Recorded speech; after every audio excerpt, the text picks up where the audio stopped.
Salam sejahtera Malaysia. Denyut nadi suara rakyat bergema di channel ini.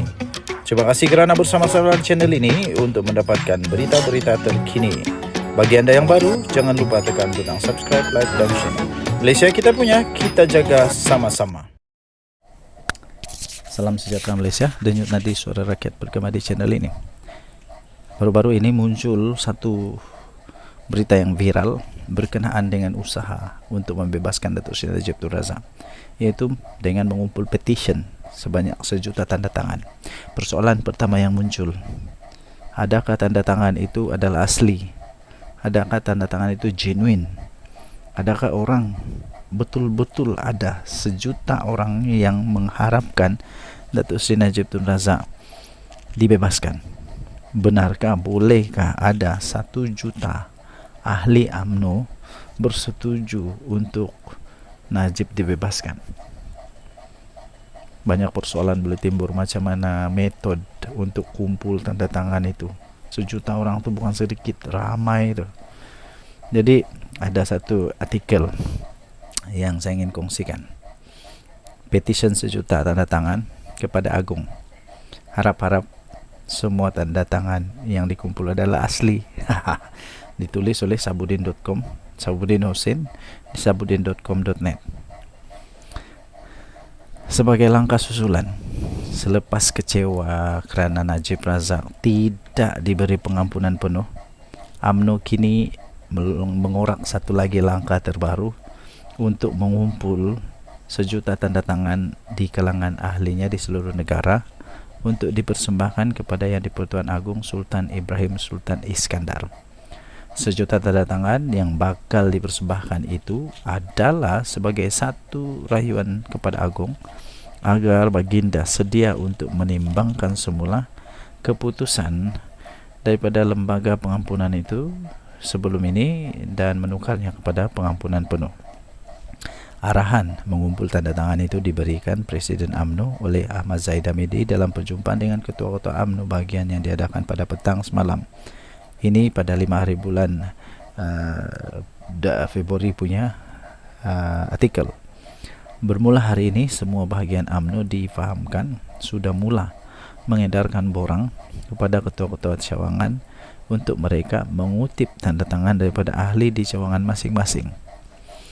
Borang yang sudah ditandatangan itu dikatakan dikehendaki dikembalikan semula kepada semua pejabat UMNO bahagian sebelum 4.30 petang 8 Februari, yaitu hari ini.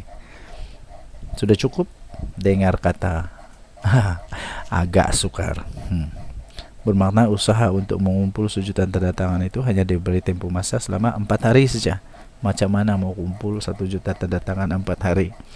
Bolehkah dapat 1 juta tu? Harapnya jika benar berjadi kumpul 1 juta tanda tangan nanti, tanda tangan yang dikumpul dan bakal dipersembahkan kepada Agong itu adalah tanda tangan asli daripada nama-nama yang disenaraikan itu.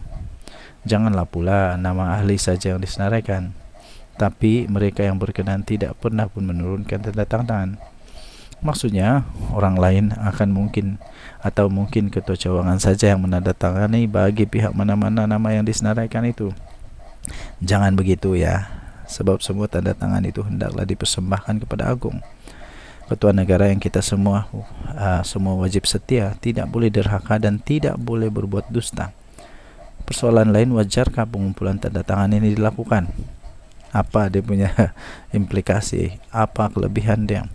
Sebagai parti yang berada dalam kerajaan, kenapa UMNO bertindak seolah-olah mereka ini pembangkang? Kerana menghantar petition dalam bentuk 1 juta tanda tangan yang lebih berupa desakan daripada luar kerajaan kepada Agong. Patutkah parti dalam kerajaan berbuat demikian? Selain itu, sebagaimana disebut oleh Perdana Menteri sendiri, keputusan lembaga pengampunan adalah muktamad dan tidak boleh dicabar di mana-mana mahkamah. Jadi jika sudah muktamad dan tidak boleh dicabar, berarti ia juga tidak boleh dirayu. Jadi apa gunanya semua ini? Lagi pula, kalau semua banduan yang dipenjarakan hendak dibebaskan dengan cara menghantar petition rayuan, dengan cara dapat mengumpulkan 1 juta ataupun sejumlah tanda tangan daripada penyokong-penyokong sendiri, lebih baik tutup saja semua penjara di negara ini, katanya. nanti semua orang yang dalam penjara pun hendak buat petition rayuan juga. Kata Sabudin Hussein. 5 Februari 2024. Ini betul-betul saya pun fikir kenapa perlu dilakukan. Apa dia punya implikasi kalau diorang buat?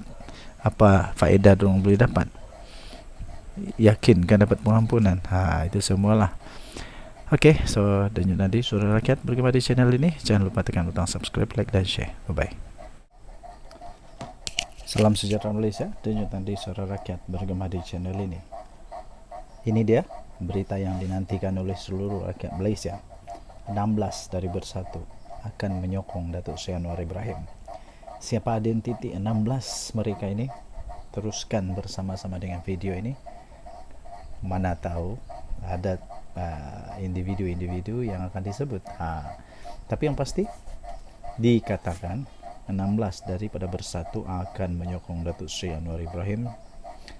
Ini didedahkan sendiri oleh seorang yang amat besar di dalam Bersatu, yaitu beliau juga adalah MP kepada Bersatu. Akhirnya beliau memberikan pendedahan bahawa bukan 10 sebenarnya, tapi 16 orang daripada Bersatu yang bakal akan memberikan sokongan kepada Datuk Seri Anwar Ibrahim. Ahli Parlimen Bukit Gantang Datuk Syed Abu Hussein Hafiz Syed Abdul Fasal kini mendakwa seramai 16 ahli parlimen daripada Bersatu dari Bersatu menjelang bulan hujung bulan ini akan memberikan sokongan kepada Perdana Menteri Datuk Seri Anwar Ibrahim. Nampaknya Bersatu makin hancur kali ini. Kalau betul ini terjadi, minta maaf Bersatu, memang betul-betul kehancuran berlaku. Sebelum ini saya beritahu bahawa lebih kurang 10 orang katanya. Kini angka tersebut telah meningkat sebanyak 16 kepada 16, dan kita tunggu dan lihat sama ada lebih ramai yang akan menyokong.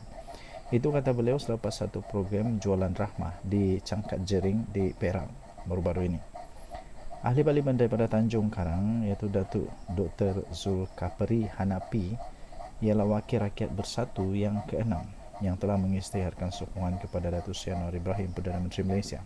Sebelum itu, ahli parlimen dari Bersatu yang telah menyokong Perdana Menteri ialah Syed Abu Hussein Hafiz, Zahari Kecik dari Jeli, Iskandar Zulkarnain Abdul Khalid daripada Kuala Kangsar, Suhaili Abdul Rahman daripada Labuan, dan Muhammad Azizi Abu Naim dari Kuala Musang. Syed Abu Hussein turut juga menafikan dakwaan bahawa beliau menjadi broker untuk mendapatkan sokongan ahli parlimen pembangkang. Dia berkata, saya bukan broker, saya bercakap benar dan saya tidak menghubungi mereka, katanya. Tambahnya lagi, apa yang saya boleh katakan ialah pembangkang sedang membuat sesuatu yang tidak bermakna, katanya. Mustahil untuk MP menyertai pembangkang. Mereka tak boleh menjaga yang ada dengan mereka pun. Macam mana nak mengharap MP daripada kerajaan untuk join dan tumbangkan kerajaan kalau MP dari sendiri pun tidak ada harapan untuk dijaga? Ini berimpian yang mimpi di siang bolong. Ketika ditanya berkenaan keberangkalian tindakan yang dihadapi ekoran sokongan beliau kepada Anwar, Syed Abu Hussein berkata ia tindakan yang tidak bermakna. Apa yang mereka rancang tidak bermakna kerana tiada peruntukan dalam perlembagaan parti untuk tindakan diambil selagi perlembagaan parti itu tidak dipindah, katanya. Rakan-rakan saya dan saya sendiri hanya menyokong kerajaan tetapi tidak meninggalkan parti, tegas beliau. Memang checkmate habis. Muhyiddin checkmate, Hamzah Zainuddin checkmate. Itulah dulu draft pertama untuk perlembagaan Akta Lompat Parti dibentangkan. Siapa yang tidak setuju dengan draft pertama? Akhirnya draft kedua muncul, dan draft kedua yang disetujui oleh tim-tim pasukan orang-orang daripada Bersatu Muhyiddin akhirnya memakan diri sendiri, hancur berkecai. Apa boleh buat? Semuanya sudah terlambat. Dan kita tunggu. Sebelum ini dikatakan 10 orang yaitu ada dari utara, ada juga daripada selatan tanah air, dan mungkin juga ada daripada Kelantan, Terengganu, Perlis, Kedah, mungkin juga. Tapi kalau 16 tidak mustahil. Setiap tempat ada. Dan tidak mustahil selepas ini tiba-tiba orang-orang besar pula yang mengumumkan menyokong Datuk Seri Anwar Ibrahim. Tidak pernah ada yang mustahil dalam politik Malaysia. Denyut nadi Suara Rakyat bergema di channel ini. Jangan lupa tekan butang subscribe, like dan share. Bye bye.